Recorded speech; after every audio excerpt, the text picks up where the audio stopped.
Tala lava e nei vaenga o telefou o le si ufonga o le lo mua. Ua whaai loa mai le whainga malo so whaatasi, a tonu o le alato whaau ngā ina le vai ngā tupe mo taimi whaafosei i le Emergency Fund e whaalele iai au au nanga tau whela au inga. Peita ai ua whesilingia lea fuafuanga e le itua ngai, pe aisea na lea o fia ai i le tonu o le tala whaatatau au tu o le tupe ale malo, lea ua uma o na wholasia i luma o le pālemene.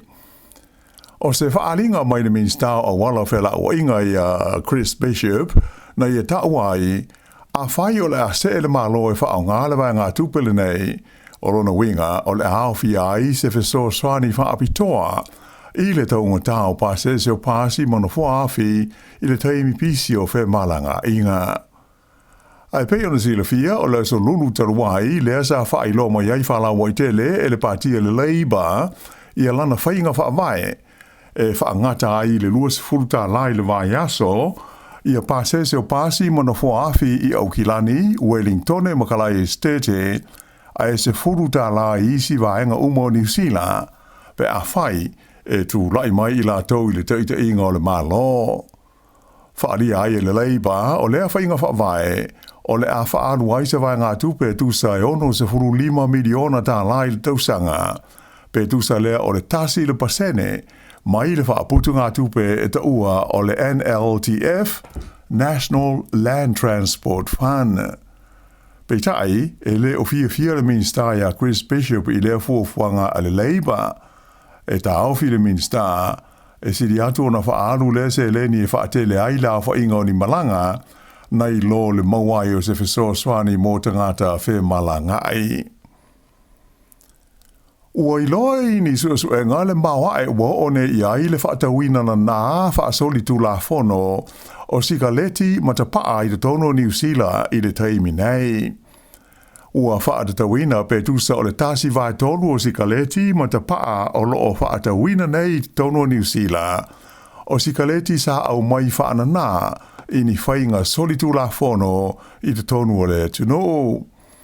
O se lipoti sa saunia le whalapo tonga te ua o le FTI na tauai o le tolus ful tolu ma le afo pasene o te paa uma o lo maua i New Zealand sa whaulu fale mai ni whainga solitu la whono.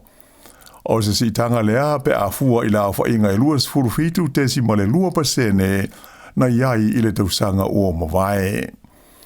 O se suenga sa whaia le wales whaasa laua New Zealand i le neimata upu le masina o Māti na iloa ai e tele whale o loa la iti au kilani o loa whaatawina ai ta paa masikaleti taungo fie mai whafo.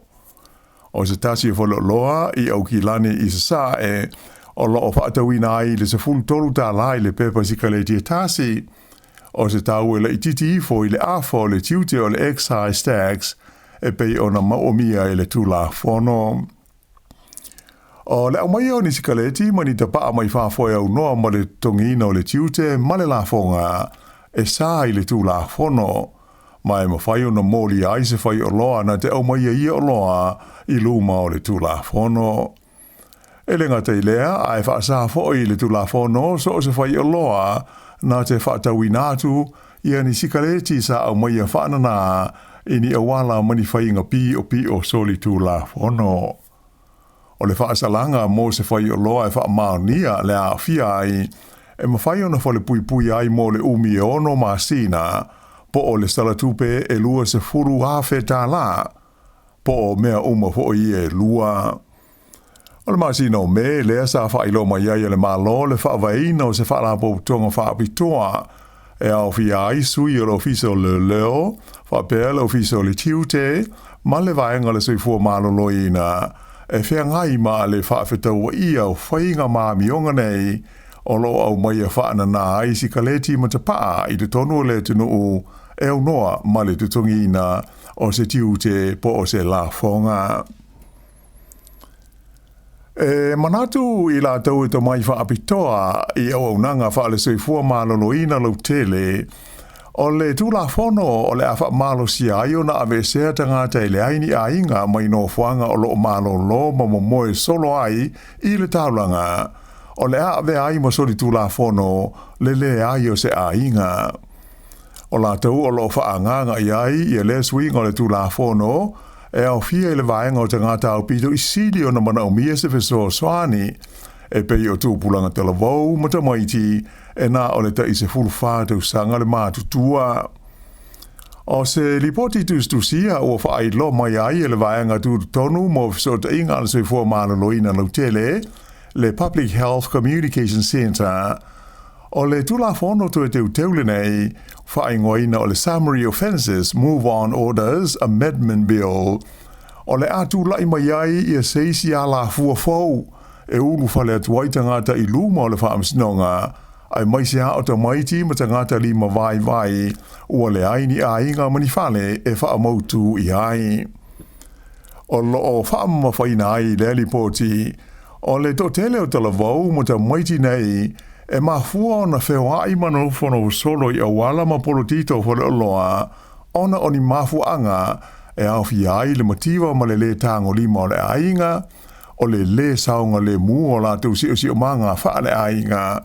ma le aioni a la tu ngā luenga, ai o le avave o no o tuai i luma o le whaamisnonga, ona o le tu la fono e pei o na whaatu langaina mai le malo i le teimi nei. O le pili ua i luma nei o le komiti o tu la fono o le parlemene, o lo whaia iaia la tu suenga masa i ilinga masani, e a mai o lo avano fo i le whaalia iaia manatu ma fina ngaro le tunu lo tele, a o le itu inatu e pasia e le maota. A whai e pasia le pili, o whaasalanga o lo whaatula i mai ai, mo tangata e le usita ia whaatonunga ma polo inga leo, e o ese mai mano fuanga o lo whaamautu iai, e o i le lua awe Tala le sale tupe, po o le whale pui ai mo le umi o i le tolu maasina. O le nei te uteunga o le tulafono, e tele manatu umalangona ua whaalia whalawa i tele iai lunga o fiso te inga tele wawave. Mai to tele tangata e te ma le fia iai. Na o i se tūlanga o pito i sili o na māwalunga i le tau po o pili o te maiti a onga mai whāfo i le tausanga na te nei e ui ina sa pa u i lalo la wha inga o te maiti na malanga mai ma o onga i te tonu o New Zealand. O la wha inga o tupe sa maua mai ai pili o te maiti a onga nei mai whāfo i le tausanga o mawae sa wha mauina lea i le tasi tesi ma le tolu piliona tā la. O se au wha inga o pito mawa ai lea tu sai o wha maunga. Wha lia wha pēr o le mawanunga na o iei pili o te maiti a onga mai e tunu i whāfo i le tausanga te ruai. O se sitanga mawanunga lea pe a whatusa i le tūlanga pauna iai mai le se lau po o le tasi tesi ma le lua piliona tā la i le tausanga i lua afes furuiva i le na o le whase lau valus fultoru miliona tā la i le lua afe luas fulua i le taimi lea na tau le to tele aini ta waiti a onga mai whafo ona o tapu masa sa iai mo le wha mai COVID se fulu maleiva. O fwina mela o wha ilo mai nei wātangi ai o universite ma onga maurulunga tu maoti sa au pito tele ala tu tupe na maua mai pili o ta maiti a onga nei mai whafo whatusa i a onga o matata a wha pēr makolisi ma onga o le ngangana Peretania. E to lua ia nisi sa ave mua ma komisina o le vafe aloaloai ua whaaupopo atu i le tele o whaalaapo tonga e ngā rulue mo tangata malanga ma isi e tunu a wha ma tangata sulu whai i le langolangoina lea whaalawo i tele o le lita ita i leo o Rakis Naidu. O lea tūlanga e mafua ona o se whaasiti langa mai le komisina o leo ia Richard Chambers i le vai aso te luai. E whapea ua ia whaatonuina le whaia leo se suesu e ngālo ia lana mata ngā ruenga i le vai teimi sa fe sota i aile li leo le nei o Naidu ma le pāti po o le vaenga whaaupu whai a le Labour. O le lita ita i leo le nei o lo a fia ua uma ona whaai mai whaalawo i tele e lona se furuma le tolu i a lona suafa i le lisi alo i o sui tau vao le Labour mo le palota i a Novema. o lo ia umia le teimi nei, le tofinga o le pule o veso o tainga, i le vā o le mtanga luenga o leo ma te ngata SSA o New Zealand.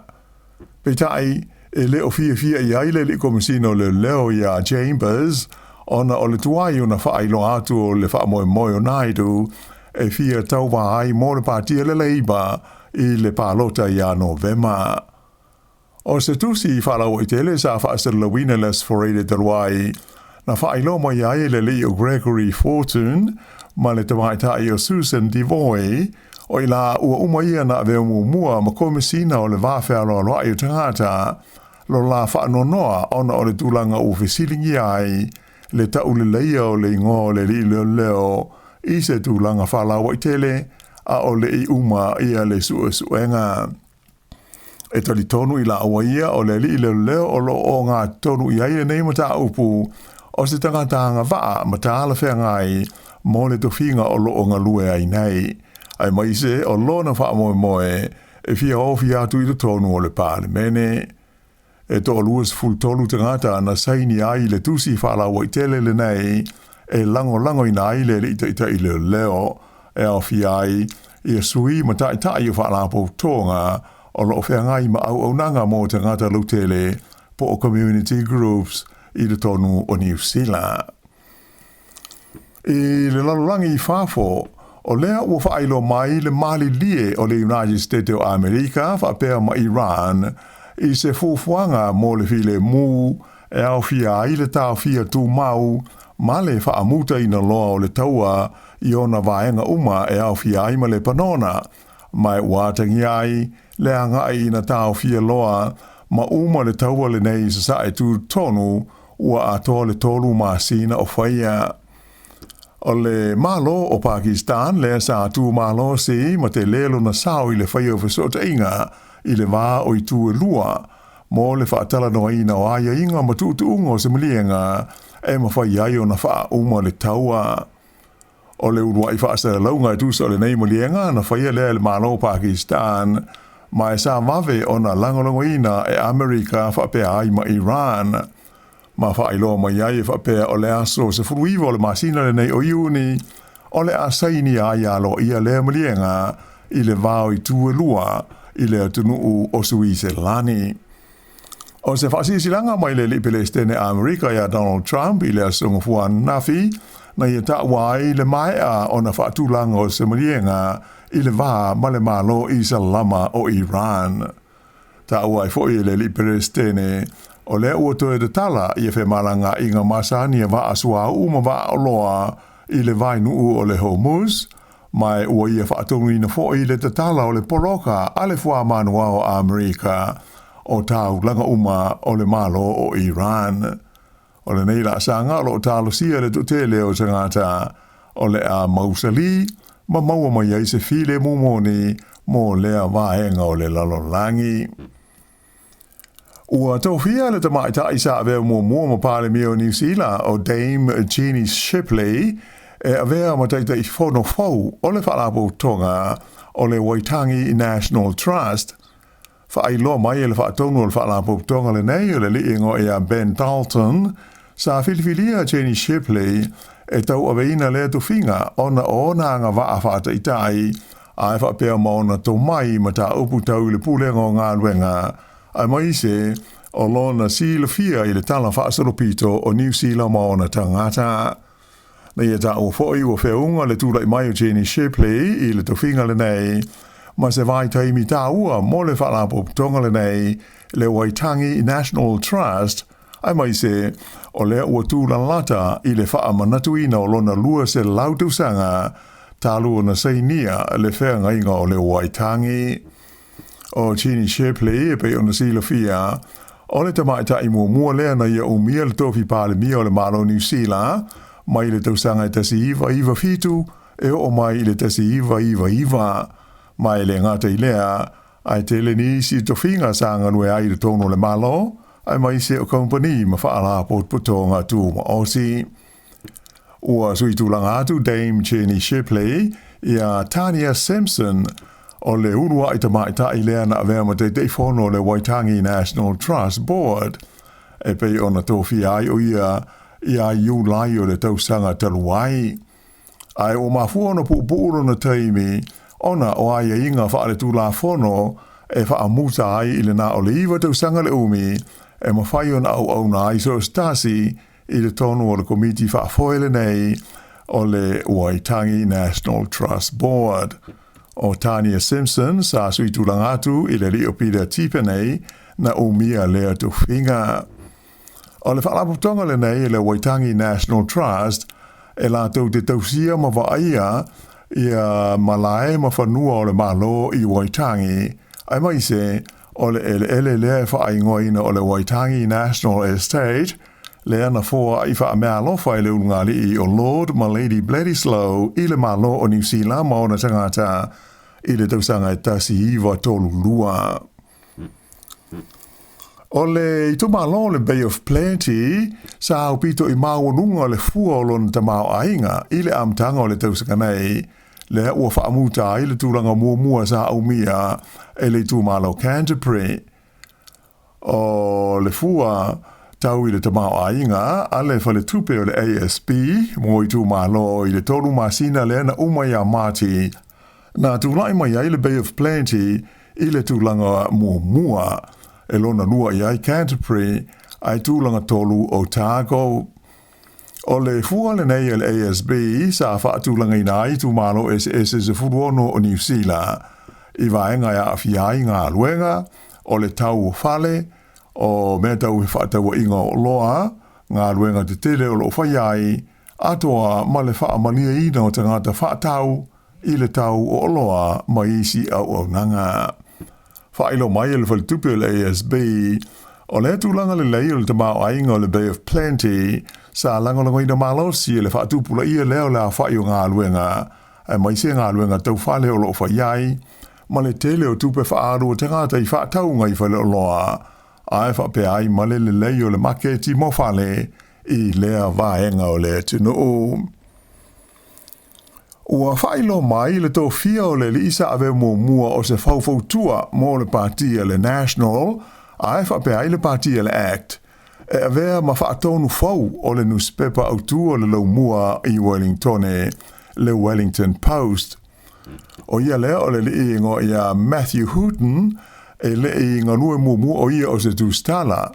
ua whailo mai fo e whapea, o le a se ane ia le whaatonu o lo iai o mea tau uwhai o maloma businessi ma le tamau ainga o Luke Malpass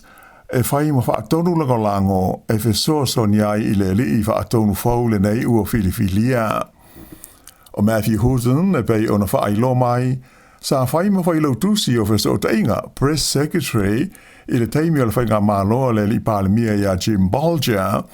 a esa avea ma stasi o whautua whaapitoa i le teimi o avea ma teitai o le National i a Don Brash. Sa to e fo atu o ia i le National i na ua tula i mai dot mala e sui tūlanga ia Simon Bridges a e na whaamawai i na ua avea Judith Collins ma teitai o le partia le National. Sa avea fo o ia ma whautua i le partia le Act ai whapea ma le lipule nu o le ai tele o aukilani i a Wayne Brown. E tō whia nei e avea ma whaatonu o le Post o lo whai i a sana tusinga i le newspaper le New Zealand Herald mai ui ina o le tūtau matau o upwhai o malo na te langolongo ina ai o tele teimi ua i a whai tio ina malo si ai le teitai o lo o iei nei o le National po o le li palemia i a Christopher Luxon i ana tusinga mana whaasa launga i wheso te inga tele wawave. I le tamatusanga soka mo le ipu o le laulangi, na matua whaate ia le au malosi a Sepania po Spain, e le au le tunu ula i titi o Cape Verde, e le la taalonga i le wawea na le la. Na tutusa lea taalonga i le aini ai, e ui ina i luas furufitu la whai o awanoa na maua e le au Spain, e da tau na maua i so latou ai.